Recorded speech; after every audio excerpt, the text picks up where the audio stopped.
We've got another amazing one coming up right now from Infanity. Welcome to the stage, and I believe they're going to have a really cool little presentation for us. Ooh, I think this is too high for me. I am not an artist, so I don't even know how to work this gizmo. Okay, thank you. My name is Rena Lowenbrown, Renata, but Rena for short, and I am co-founder and CEO of a company called Infanity, fans for infinity. That's the theory behind it. Or if you choose to be in music, you know, you suffer from insanity, right? A play on words, but that's who we are. And we're happy to be here. I just wanted to give a shout out to our prior speakers. They're amazing. And to Binks and Third Planet for how passionate Binks is on doing this. This is incredible. So, I'll talk a little bit about me first before I talk about Infanity. Incidentally, there will be a bunch of folks, there's some others here, wearing our little Infanity jackets. That was our co-founder's idea, Big Leak, DJ Big Leak, he's performing at the end of the night, and I'll talk about him too. That was his idea that we all get jackets. But my experience in Web3 and music actually begins a long time ago. I was a music attorney for a long period of time, representing a lot of major label recording artists, producers, songwriters, managers, smaller labels with deals with majors, and primarily in R&B and hip-hop and pop. I actually began my career with one of the biggest producers out there in pop and R&B, Rodney Jerkins. I became one of his lawyers, cadre of lawyers.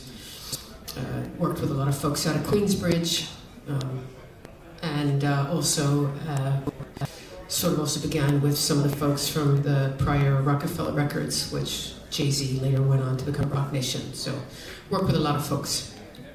And I don't want to date myself, but hey, I remember when there was a .com and everything changed and no one could possibly anticipate what we have now. Nobody could. I was using dial-up AOL and was excited about that. Yeah, a lot of us might be.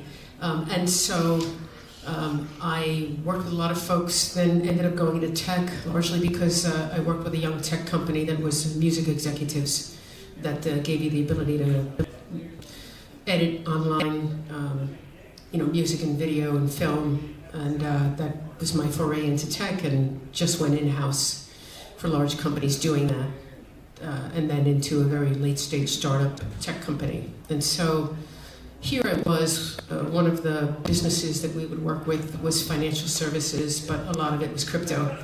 So for years, here I was doing deals with a lot of large exchanges out there when it hit me that just like in the days when there was a Napster and everything about the music industry changed, right? Everything. From my point of view, being in it then, it was really the first industry to go truly digital in a way that nobody else did just then. And so with Web3 and NFTs in particular, we have made a big bet that's really the next iteration of the music industry. So while we just heard actually, right, a great sort of group who really is very broad about creators, we are very specific, right? We're really about creators who are largely in the genres of pop, R&B, and hip-hop, because we believe that the old school way of doing things, meaning the relationships that you as an artist might need to get larger than you want to be, still are sort of segmented. And so we envision ourselves as a platform and a marketplace, but largely the next Def Jam meets Motown meets Atlantic Records, pop, right? Of pop, R&B, and hip-hop in Web3.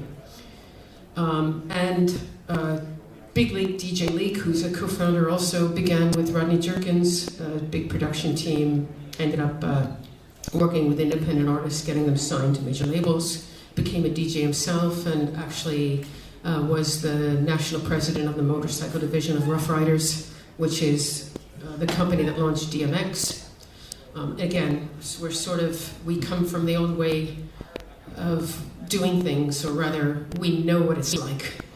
We know what it's like to be an artist and how hard it is to get to a point where you can be truly independent if you want to be, or if you want to go somewhere else that you can. And again, as an example of that, when we started Infanity, on our board of advisors are, again, folks who believe in our team and believe in our mission. One is Havoc from Mobb Deep, which is one of the largest standing rap duos out of Queensbridge. He's also a multi-platinum producer, 50 Cent, anybody you can think of he's produced.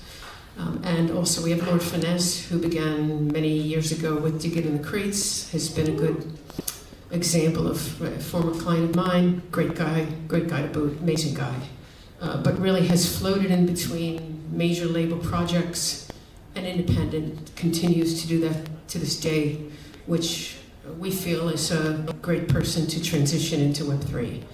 So Infanity, you can see from the background, one other thing, we actually have as our chief hip-hop officer, Tragedy Gaddafi, formerly known as the Intelligent Hoodlum, recording artist in his own right, also discovered and brought to market Capone Noriega, platinum-selling group, and considered the father of the Queensbridge rap sound, from whom Nas and Mobb Deep and Capone Noriega all came from. He's active with our company, was so excited about it that really wanted to be actively involved. So we have created a platform. We're on Ethereum right now.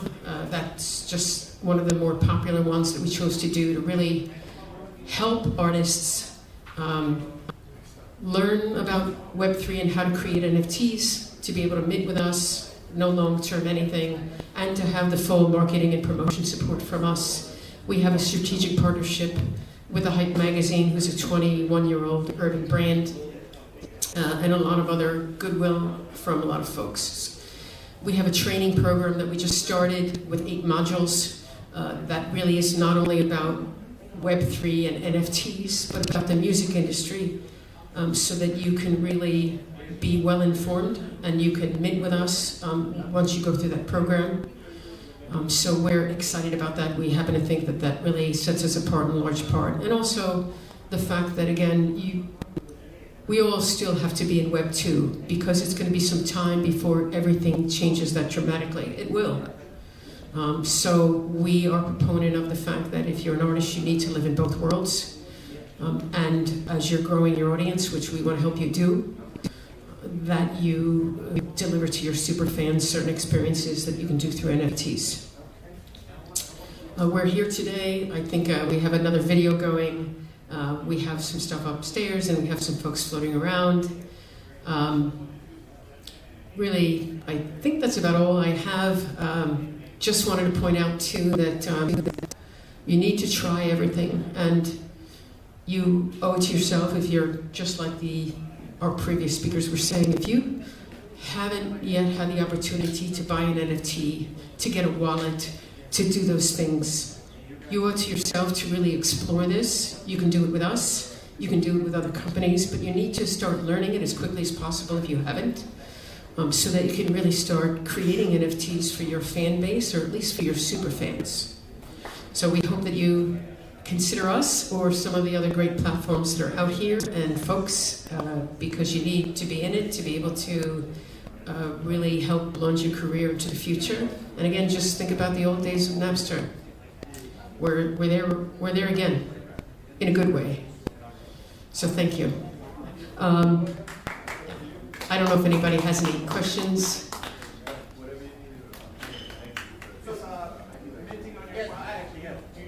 How do you extend that reach? Do you do any sort of promotion and marketing around the onboarding of new artists to your platform?